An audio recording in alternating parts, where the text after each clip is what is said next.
हाँ तो भाई लोग, क्या हाल चाल। तो इनविंसिबल का एक नया सीजन आ चुका हुआ है, उसी के साथ साथ इन्होंने जो पीक हमारे सामने पेश कर दिया है। लाइक मेरे लिए इनविंसिबल के पहले सीजन के बाद ये एक सीजन है जो कि मुझे काफी ज्यादा अच्छा लगा है। दरमियान में ठीक है यार, सीजन 3 के अंदर कॉन्क्वेस्ट वगैरह की फाइट हुई थी, लेकिन वो सीजन मुझे कुछ इतना खास अच्छा नहीं लगा था जितना मुझे सीजन 4 अच्छा लगा। और वैसे सीजन 4 की जब मैंने पहली की 3 एपिसोड्स देखी थी तो वैसे मेरा इसके ऊपर कोई वीडियो बनाने का दिल नहीं कर रहा था, और फिर एपिसोड 4 देखने के बाद तो मेरा मूड और ज़्यादा ख़राब हो गया। लेकिन फिर उसके बाद जब मैंने एपिसोड 5, 6, 7 और 8 मैंने देख ली थी, उसके बाद तो फिर मैंने कहा नहीं भाई, इसके ऊपर तो वीडियो बनानी बनती ही है। अगर मैं नहीं बनाऊंगा तो भाई मैं कोई बहुत बड़ा जुर्म कर दूंगा। तो यार आज की इस वीडियो के अंदर मैं इनविंसिबल के सीजन 4 के बारे में बात करने जा रहा हूँ, थोड़ी बहुत डिटेल के साथ। तो बिना किसी देरी के शुरू करते हैं।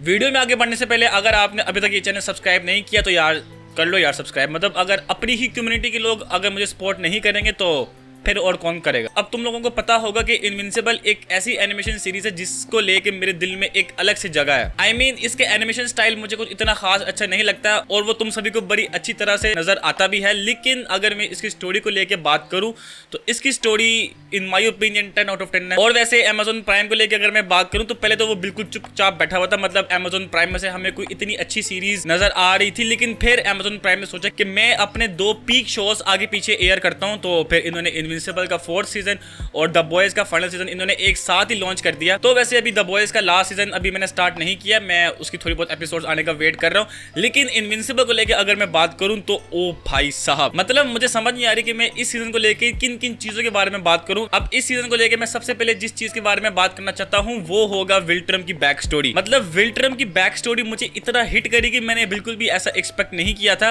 I mean, इन्होंने जिस तरह उसको दिखाया कि यार पूरे वायरस की बात और थेरियस ने क्या किया विल्ट्रम के साथ किया था, वो देख के आई एम स्टार्टेड थिंकिंग के this is some real shit. I mean, वो पूरा सीन मुझे इतना ज्यादा हिट कर रहा था कि यार तुम खुद सोचो, एक ऐसा प्लेनेट जिसके आसपास की जो पूरी रिंग डेड बॉडी से बनी हुई है, तो फिर तुम लोग खुद सोच सकते हो कि यार मामला कितना ज्यादा खराब हुआ होगा। और मैं तुम लोगों को अपना बताऊं तो वो पूरा का पूरा सीक्वेंस देख के मेरे दिल के अंदर विल्ट्रम्स के लिए एक थोड़ा बहुत सॉफ्ट स्पॉट पैदा होना शुरू हो गया था कि यार जिस तरह उनके ऊपर जुल्म वगैरह हो रहा था, लेकिन वो एहसास सिर्फ कुछ टाइम के लिए ही था, क्योंकि वैसे तो हम सभी को पता है कि यार विल्ट्रम्स कितने ज्यादा हरामी लोग होते हैं। अब मैं इसकी सीजन 4 के बारे में बात कर रहा हूँ तो मैं एपिसोड 4 के बारे में जरूर बात करना चाहूंगा। मतलब मुझे समझ नहीं है कि वो एपिसोड बनाने की तुक ही क्या थी, और इन माई ओपिनियन वो एपिसोड इस पूरी की पूरी इनविंसिबल सीरीज की one of the most weakest episodes होगी। मतलब मुझे ऐसा लगना शुरू हो गया था कि यार इनविंसिबल का सीजन 4 एक बहुत बड़ा फ्लॉप रहेगा इस सीरीज के लिए। लेकिन फिर उसके बाद जब एपिसोड 5 आई और उसके अंदर जब कॉन्क्वेस्ट और हमारे इनविंसिबल की फाइट होती है, ओ भाई साहब, और वो पूरे के पूरे फाइटिंग सीक्वेंस में मेरी आंख एकदम से इधर से उधर नहीं हुई। और लाइक जिस तरह उस फाइट का इख्तिताम होता है, आई मीन जिस तरह कॉन्क्वेस्ट उसके अंदर से वो आंतरे शांतरे निकाली जा रहा है,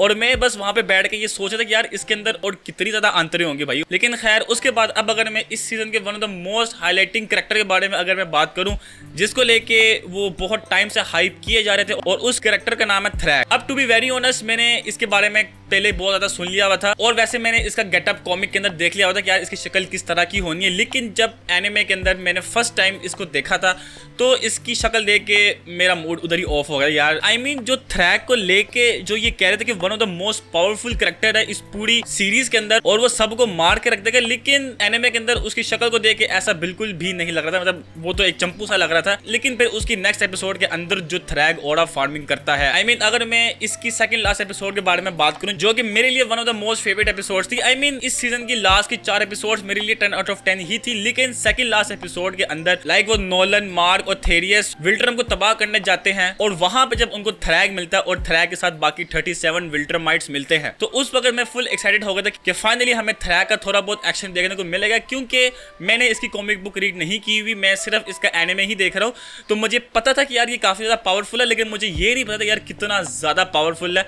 और फिर उसके बाद जब हमारा प्यारा नोलन थ्रैक को मारने के लिए आता और वो उसके पंचेस को इतनी आसानी से एफर्टलेसली उसको डॉज कर रहा था, और फिर जब थ्रैक अपने एक मुक्के से नोलन को विल्ट्रम के अंदर फेंक देता है, और फिर वहां पे जाके थोड़ी बहुत उसकी नोलन के साथ बात होती है, और फिर वहां पे उसको एक मुक्का मार के वो विल्ट्रम से बाहर, ग्रेविटी से बाहर निकाल देता है। वो उन 2 मुक्कों के अंदर उस थ्रैक की पावर के बारे में अच्छा खासा पता लग गया था। और फिर अगर हम इनविंसिबल वर्सेस थ्रैक की थोड़ी बहुत बात करें तो वैसे हम सभी को पता है कि यार इनविंसिबल कितना ज्यादा पावरफुल हो चुका होगा। आई मीन पिछले सीजन से कितना ज़्यादा पावरफुल हो चुका हुआ है।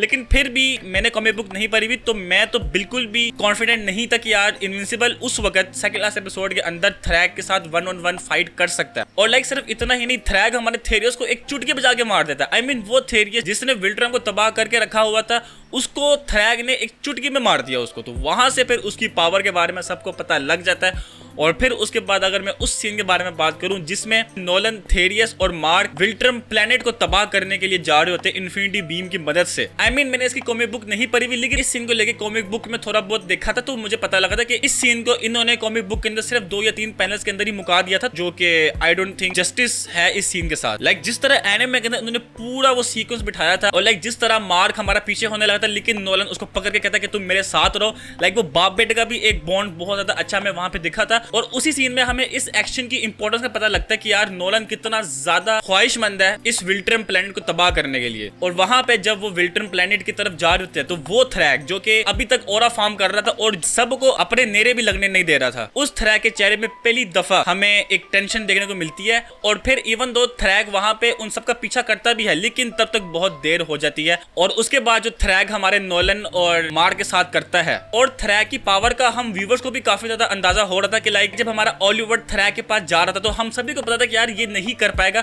और हम सब अंदर से डर रहे थे कि यार ये थ्रैग ऑलिवर के साथ क्या करेगा। खैर फाइट के अलावा हमें इस सीजन के अंदर और भी काफी ज्यादा मैच्योर सीन्स देखने को मिलते हैं। जिस तरह अगर मैं एटम ईव की प्रेगनेंसी के बारे में बात करूं, तो वैसे तो वो बिल्कुल आउट ऑफ नोवेयर सीन हुआ था, लेकिन जब वो सीन हो गया था उसके बाद जो ईव के इमोशंस थे उसको लेके, और फिर लाइक जिस तरह वो मार्क के साथ शेयर करती है, लेकिन इन माय ओपिनियन इन्होंने वो ईव की प्रेगनेंसी का वो पूरा सीन अच्छी तरह इन्होंने हैंडल नहीं किया। I mean at the end ये उसको अबॉर्शन की तरफ ले गए। अब वैसे वो एक अमेरिकन एनिमेशन सीरीज है, तो उसके अंदर तो ये चीज होगी ही, जाहिर सी बात है। खैर उसके बाद अगर मैं लास्ट एपिसोड के बारे में बात करूं, तो उसके अंदर इन्होंने जो इनविंसिबल के अंदर जो थ्रैग का डर हमें दिखाया था, वो मुझे बहुत ज्यादा अच्छा लगा था। आई मीन जिस तरह इनविंसिबल को हर एक जगह थ्रैग दिखाई दे रहा है कि वो थ्रैग उसके प्यारों को मार रहा है, आई मीन वो चीज हमें कॉमिक बुक के अंदर नहीं देखने को मिलती, लेकिन एनिमे ने उसको काफी ज्यादा अच्छे अंदाज में हमें दिखाया हुआ है। और उस सारे सीन की वजह से जो लास्ट वाला हमारा थ्रैग और इनविंसिबल का सीन था, जिसमें